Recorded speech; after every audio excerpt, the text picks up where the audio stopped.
اعوذ باللہ من الشیطان الرجیم بسم اللہ الرحمن الرحیم السلام علیکم ورحمۃ اللہ وبرکاتہ۔ اکثر مفسرین کے نزدیک یہ واقعہ حضرت عزیر بن شرخیہ علیہ السلام کا ہے، جو بنی اسرائیل کے ایک نبی ہیں۔ واقعہ کی تفصیل یہ ہے کہ جب بنی اسرائیل کی بدعمالیاں بہت زیادہ بڑھ گئیں تو ان پر اللہ کی طرف سے یہ عذاب آیا کہ بخت نصر بابلی ایک کافر بادشاہ نے بہت بڑی فوج کے ساتھ بیت المقدس پر حملہ کر دیا اور شہر کے 1,00,000 باشندوں کو قتل کر دیا اور 1,00,000 کو ملک شام میں ادھر ادھر بکھیر کر آباد کر دیا اور 1,00,000 کو گرفتار کر کے لونڈی غلام بنا لیا۔ حضرت عزیر علیہ السلام بھی انہی قیدیوں میں سے ایک تھے۔ اس کے بعد اس کافر بادشاہ نے پورے شہر بیت المقدس کو توڑ پھوڑ کر مسمار کر دیا اور بالکل ویران بنا ڈالا۔ قوم عمالقہ کا ایک لڑکا ان کے بت نصر کے پاس لاوارث پڑا ہوا ملا، چونکہ اس کے باپ کا نام کسی کو معلوم نہیں تھا، اس لیے لوگوں نے اس کا نام بخت نصر یعنی نصر کا بیٹا رکھ دیا، یعنی اس بت کا بیٹا رکھ دیا۔ خود اللہ سبحانہ و تعالیٰ کی شان کہ یہ لڑکا بڑا ہو کر قہراسف بادشاہ کی طرف سے سلطنت بابل پر گورنر مقرر ہو گیا، پھر یہ خود دنیا کا بہت بڑا بادشاہ ہو گیا۔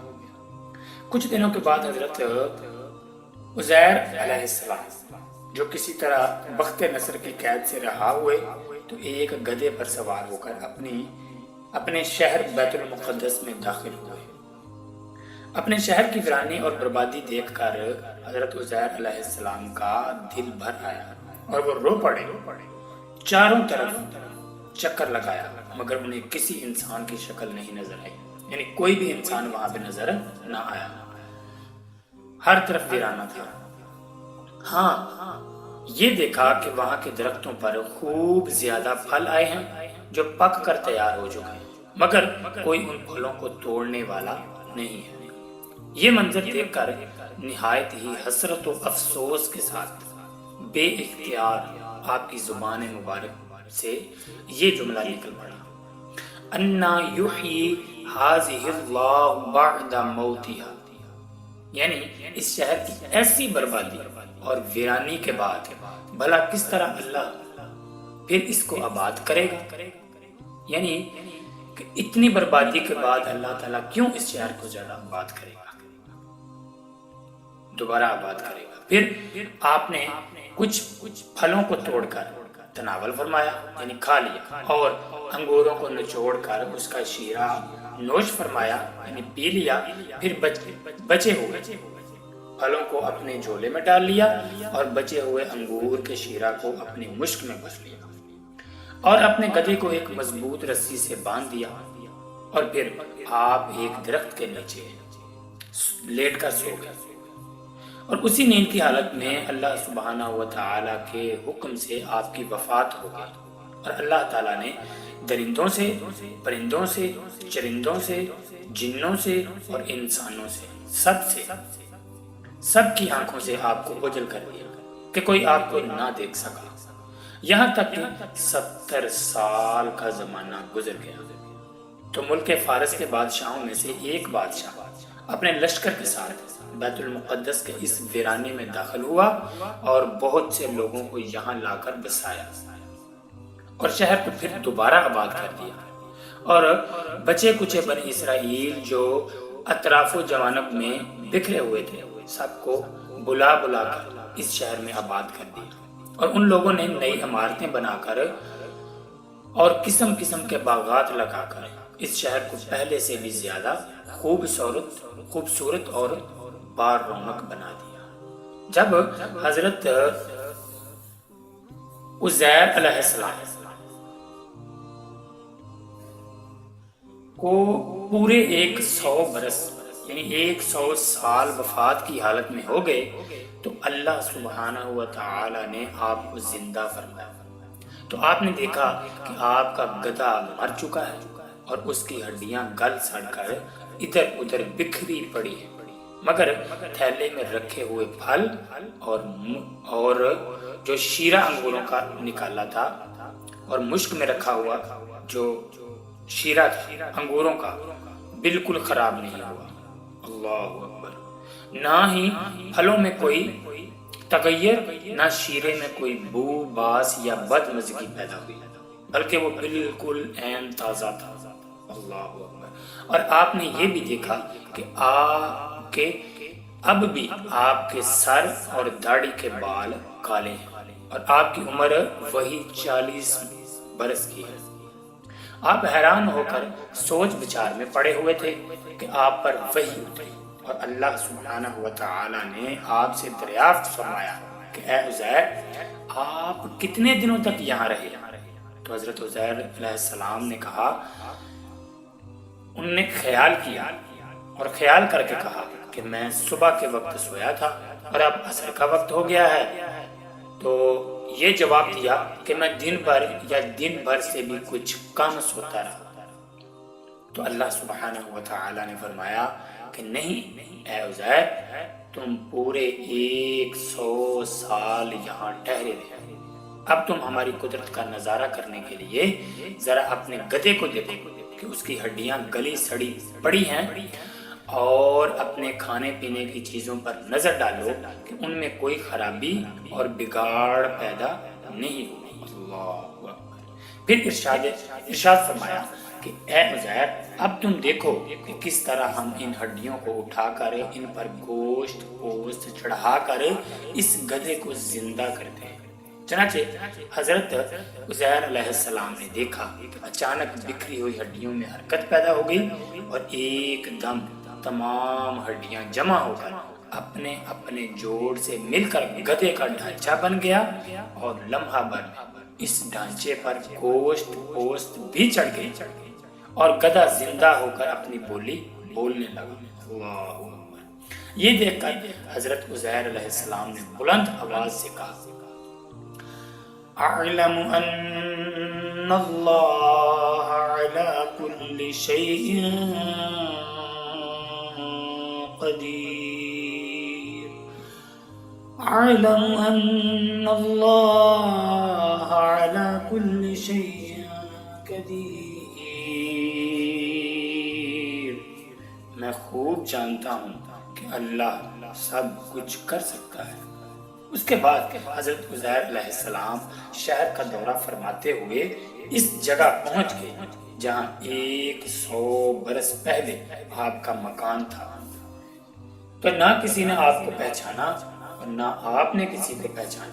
ہاں، البتہ یہ دیکھا کہ ایک بہت ہی بوڑھی اور اپاہج عورت مکان کے پاس بیٹھی ہے، جس نے اپنے بچپن میں حضرت عزیر علیہ السلام کو دیکھا تھا۔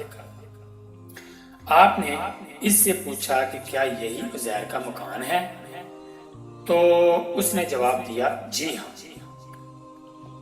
پھر بڑھیا نے کہا کہ عزیر کا کیا ذکر ہے؟ ان کو تو 100 برس ہو گئے کہ وہ بالکل ہی لاپتہ ہو چکے ہیں۔ یہ کہہ کر بڑھیا رونے لگی۔ تو آپ نے فرمایا، اے بڑھیا، میں ہی عزیر ہوں۔ تو بڑھیا نے کہا، سبحان اللہ، آپ کیسے عزیر ہو سکتے ہیں؟ آپ نے فرمایا، اے بڑھیا، مجھ کو اللہ تعالیٰ نے 100 سال مدہ رکھا، پھر مجھ کو زندہ فرما دیا اور میں اپنے گھر آیا ہوں۔ تو بڑھیا نے کہا، حضرت عزیر علیہ السلام تو ایسے باکمال تھے کہ ان کی ہر دعا مقبول ہوتی تھی۔ اگر آپ واقعی حضرت عزیر علیہ السلام ہیں تو میرے لیے دعا کر دیجئے کہ میری آنکھوں میں روشنی آ جائے اور میرا اپاہج یعنی فالج اچھا ہو جائے۔ حضرت عزیر علیہ السلام نے دعا کر دی تو بڑھیا کی آنکھیں بھی ٹھیک ہو گئیں اور اس کا فالج بھی اچھا ہو گیا اللہ کے حکم سے۔ پھر اس نے غور سے آپ کو دیکھا تو پہچان لی اور بول اٹھی کہ میں شہادت دیتی ہوں کہ یقیناً حضرت عزیر علیہ السلام ہی ہیں۔ پھر وہ بڑھیا آپ کو لے کر بنی اسرائیل کے محلہ میں گئی۔ اتفاق سے وہ سب لوگ ایک مجلس میں جمع تھے۔ اور اسی مجلس میں آپ کا لڑکا بھی موجود تھا، حضرت عزیر علیہ السلام کا، جو 118 سال کا ہو چکا تھا، اور آپ کے چند پوتے بھی تھے جو سب بوڑھے ہو چکے تھے۔ بڑھیا نے مجلس میں شہادت دی اور اعلان کیا کہ اے لوگوں، بلا شبہ یہ حضرت عزیر علیہ السلام ہی ہیں۔ مگر کسی نے بڑھیا کی بات کو صحیح نہیں مانا۔ اتنے میں ان کے لڑکے نے کہا کہ میرے باپ کے دونوں کندھوں کے درمیان ایک کالے رنگ کا مسا تھا جو چاند کی شکل کا تھا۔ چنانچہ آپ نے اپنا کرتا اتارا اور اتار کر دکھایا تو وہ مسا موجود تھا۔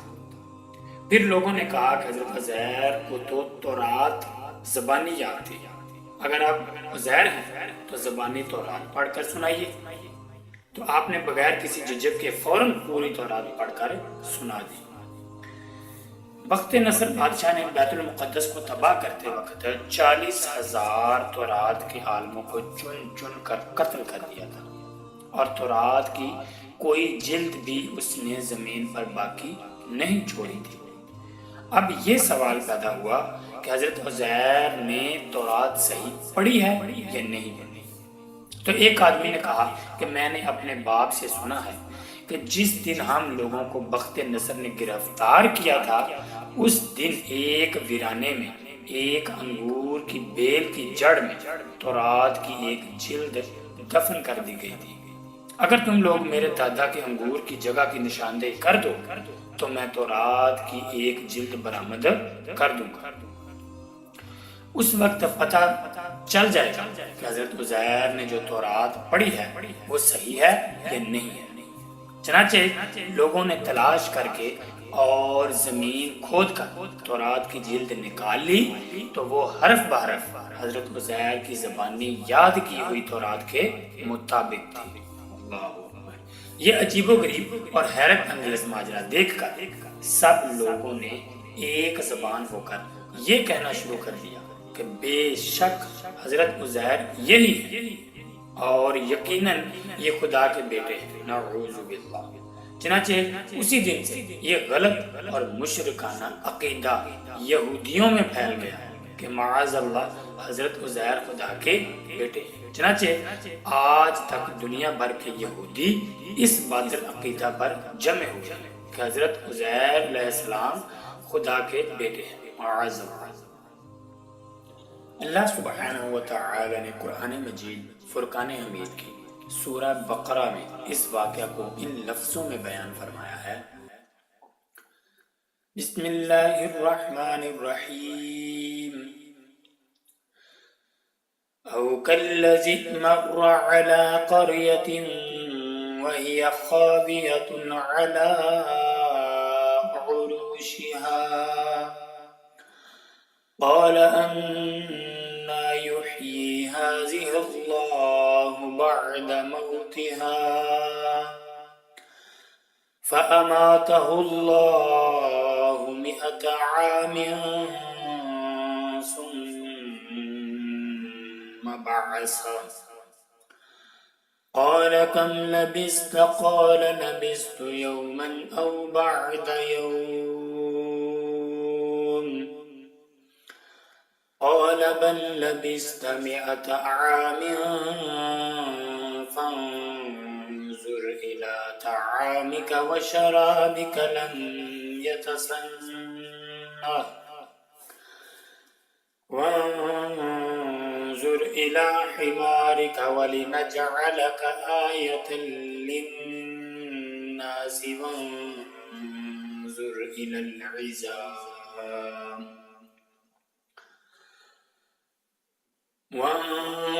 إلى العظام كيف ننشزها ثم نكسوها لحما